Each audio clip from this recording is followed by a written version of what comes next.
GDS साथियों नमस्कार।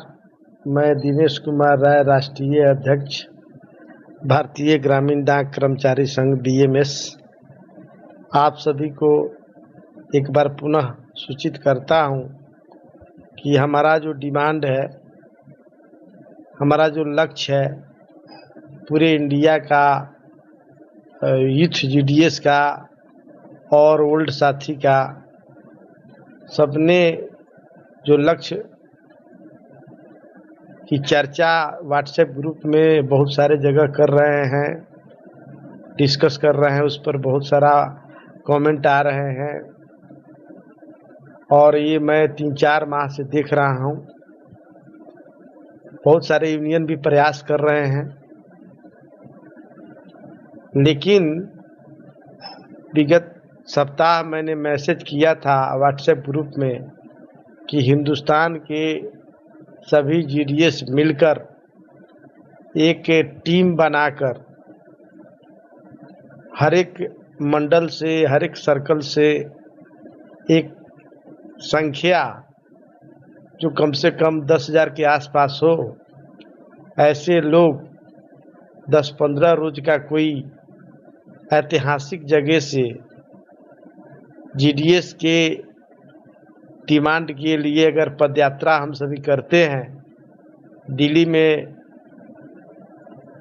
आने का, और उस दिन जहां हम सभी की पदयात्रा समाप्त हो, एक बड़ी रैली हो, सरकार को हमारी 10-12 रोज की जो पदयात्रा होगी, जहां कहीं ऐतिहासिक जगह से समापन के लिए जगह, तो हमको सबसे उपयुक्त अटल समाधि, वहाँ बहुत बड़ा स्पेस है। एक बार 2-4 साल पहले वहाँ कार्यक्रम हुआ था, मैं गया था, वहाँ किया जा सकता है। और ये सब मेरे सुझाव हैं साथियों। जब तक कुछ बड़ा आप नहीं कर सकते हैं, रूपरेखा और आगाज,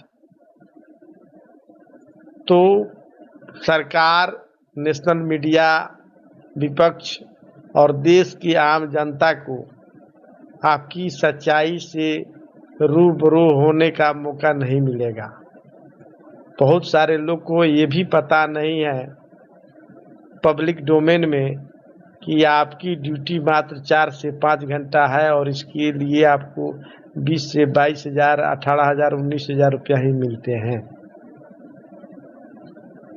सरकार तक बहुत सी बातें नहीं पहुंच पाती है और डिपार्टमेंट तो हमेशा से जीडीएस का शोषण किया है, कर रहा है और आगे भी करता रहेगा। डिपार्टमेंट जीडीएस को बंधुआ मजदूर समझता है। जब जब पे कमीशन आता है तो उसके पैरेलल में जीडीएस के लिए एक कमेटी गठित की जाती है उनके वेतन पुनरीक्षण के लिए। बहुत सारा कमेटी आया, तलवार कमेटी आया, नटराज मूर्ति का आया, मदन राज का आया, लास्ट आवर में 18 में जो है श्री कमलेश चंद्रा जी की कमेटी की रिपोर्ट आई। इसमें तो बद से बदतर स्थिति हो गई कि सरकार के 3 मिनिस्टर, श्री मनोज कुमार सिन्हा जी, श्री रविशंकर प्रसाद जी, श्री रामविलास पासवान जी, देश के नेशनल मीडिया के समक्ष घोषणा किया था कि सारी कमलेश चंद्रा की कमेटी की सिफारिशें जुलाई 18 से प्रभावी होंगी, लेकिन बाद में केवल धोखा और धोखा ही हुआ। तो जो जेन्युइन ड्यू डिमांड था हमारा पे कमीशन के पैरेलल में, उसके लिए हमको 23 दिन स्ट्राइक करना पड़ा था। जो सरकार विभाग जानती है कि यह हमको जीडीएस को केंद्रीय कर्मचारी के पे कमीशन के पैरेलल में इनको हर 10 साल पर देना है, तो उसके लिए 23 दिन लड़ा और फिर हम लोग के साथ धोखा भी हुआ। तब मैं डिवीजन में था, मैं राष्ट्रीय स्तर पर या स्टेट सर्किल स्तर पर मैं किसी पद पर नहीं था। मेरी जो क्षमता थी, हैसियत थी, उसके आलोक में उन दिनों मैं जीडीएस साथियों के लिए जो आंदोलन किया, आज भी मेरे फेसबुक साइट पर जाएंगे तो आपको मिलेगा। रात्रि मशाल जुलूस से लेकर लगातार धरना कार्यक्रम वगैरह हमने किया। मैं उसमें नहीं जाना चाहता हूं, जिनको देखना होगा जाके मेरे फेसबुक आईडी पर देख लेंगे। बात यह है कि जो जेन्युइन डिमांड थी उसके लिए 23 दिन 22 दिन का स्ट्राइक रहा और उस सरकार और डिपार्टमेंट ने धोखा दिया। तो एक बड़ी डिमांड है और एक बड़ी सोच है आपको। ये 100 साल के गुलामी से अगर आज़ाद होना चाहते हैं तो उतनी जितनी बड़ी समस्या है उससे बड़ी ताकत पैदा करना होगा। केवल व्हाट्सएप ग्रुप में एक दूसरे के बातों को आरोप प्रत्यारोप करते करते करते करते यह समय निकलते चला जा रहा है। मैं आप सभी से एक बार पुनः निवेदन करूंगा कि आप जहां कहीं हो अपने अंतर्मन में विचार करें, मूल्यांकन करें कि आखिर इस गुलामी से कैसे हम निकल पाएंगे। आपको इसके लिए त्याग, तपस्या और बलिदान के पथ पर अडिग होकर आगे बढ़ना होगा। इसको अंगीकार करना होगा, स्वीकार करना होगा।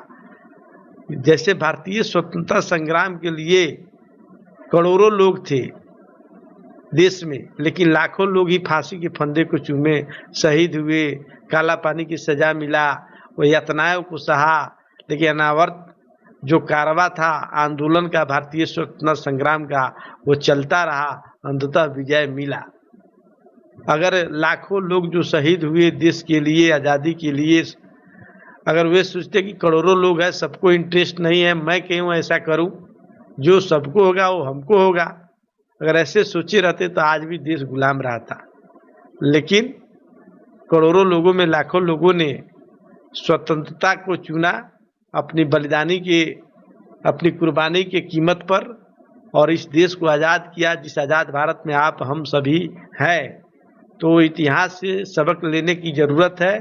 जो इतिहास से सबक नहीं लेते वो इतिहास दोहराने को अभिशप्त रहते हैं। तो आपको अगर गुलामी की जंजीरों से मुक्त होना है तो त्याग, तपस्या, बलिदान के साथ एक बड़ी संख्या में लगभग 10,000, 3 लाख में अगर 10,000 लोग ही केवल तैयार हो जाए एक बड़े ऐतिहासिक जगह से, कहीं से हम लोग 10-15 दिन रोज का पदयात्रा करें एक साथ, तो मैं निश्चित रूप से कहता हूं कि देश की जितनी सारी मीडिया है, विपक्ष है, आम पब्लिक है और सरकार है, सबके अंतर्मन में एक हलचल पैदा हो जाएगी। और मुझे ये कहने में बिल्कुल हिचक नहीं है, पूर्ण विश्वास के साथ कहता हूं कि आप पदयात्रा के आधी रास्ता में रहेंगे, 4-5 रोज, एक सप्ताह दूरी तय करेंगे, तब तक सरकार का कोई न कोई प्रतिनिधि आके आपसे वार्ता करने को आ जाएगी। तो आप जब तक अपनी ताकत को नहीं दिखाएंगे, मेरे यहाँ, मैं बिहार से हूँ, मेरे यहाँ शिक्षा मित्र 1500 रुपये के मानदेय पर बहाल हुए और वे लड़ते लड़ते लड़ते उनकी संख्या यहाँ लाखों में है। सुप्रीम कोर्ट तक लड़े, कितने बार आंदोलन किए, 50,000 के करीब में, लाख के करीब में पटना राजधानी में पहुंचे, लाठी डंडा खाए, कितने 2-4 शहीद हो गए, कितने की बाह टूट गई। लेकिन हम तो एक शांतिपूर्ण आंदोलन का, एक बड़ी ताकत का आगाज करने की रणनीति पर आप सभी को आग्रह करते हैं, चलने के लिए अपील करते हैं कि शांतिपूर्ण हमारा विरोध प्रदर्शन 10,000 की संख्या में अगर निकलता है तो निश्चित रूप से सफलता हम सभी को मिलेगी। और दुनिया में कोई ऐसा काम नहीं है जो मनुष्य के लिए असंभव है। असंभव की सीमा से पार कर जाना ही मनुष्यता है। और जिल्लत की जिंदगी से इज्जत की मौत बेहतर है। यानी कि मेरा कहने का मतलब ये है, ये जो गुलामी की जिंदगी हम जी रहे हैं, इसे तो बेहतर है कि हम अपने आप को बलिदान हो जाए अपनी स्वतंत्रता के लिए, इस गुलामी से लिए। आज बहुत साथी बहुत सारा व्हाट्सएप पे बहुत कुछ कहते रहते हैं और वो इंस्पेक्टर के सामने बोल नहीं पाते हैं। तो आप इससे आज़ाद होइए, आप कहीं भी हो, कोई अगर प्रशासन इस पोस्ट चाहे डाक निरीक्षक बोलता है समूह बना के आप सभी वहाँ लोकल स्तर पर उसका विरोध कीजिए और इन सब से सदा के लिए मुक्ति चाहते हैं, तो मेरा पुनः आग्रह है कि आप सभी 30 सितंबर को दिल्ली आए, मीटिंग है, उसमें एक निर्णय लीजिए और 10,000 की संख्या में कोई ऐतिहासिक जगह, चाहे वो जालियांवाला बाग हो, चाहे शहीद भगत सिंह की जो गांव है खटकला या अयोध्या, या कोई, मेरा कोई आप पर जगह थोपने का नहीं है, मेरा ये कहने का है कुछ ऐसा किया जाए जिससे देश का मीडिया, सरकार, विपक्ष हम तक खींचे चले आए, हम उनके पास खींचे नहीं जाए। यही मेरा कहना है। बाकी फैसला, निर्णय ये सब स्वतंत्र है आप सभी लेने के लिए, विचार करने के लिए।